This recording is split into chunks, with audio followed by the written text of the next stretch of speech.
নমস্কার বন্ধুরা, চলে আসছি আজকে আবার একটা রান্না নিয়ে। আজকে আমি রান্না করব ফুলকপি আলু দিয়ে ডিমের তরকারি।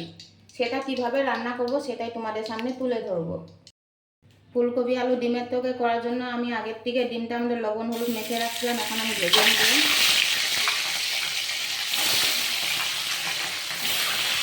এখন আমি সিদ্ধ করে রাখা ফুলকপিটা ভেজে নিব।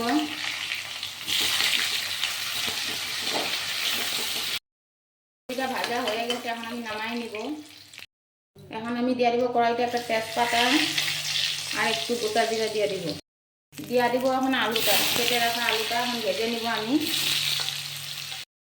আলুটা ভাজা ভাজা হয়ে গেছে, এখন আমি দিয়ে দিব লবণ। করে রাখা হয়েছিল জিরার গুঁড়া হলুদ লঙ্কার গুঁড়া আমি একসঙ্গে দিয়ে দিব। এখন পেঁয়াজ পেস্ট করে রাখলাম সেটা দিয়ে দিব। এখন ভেজে রাখা ফুলকপিটা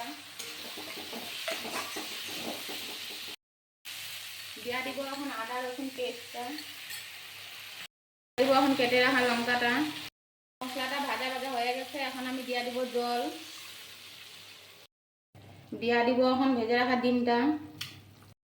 এখন আমি দিয়ে দিব গরম মশলা দিয়ে নামাই দিব। এই যে আপনাদের সামনে রেডি ফুলকপি আলু দিয়ে ডিমের তরকারি।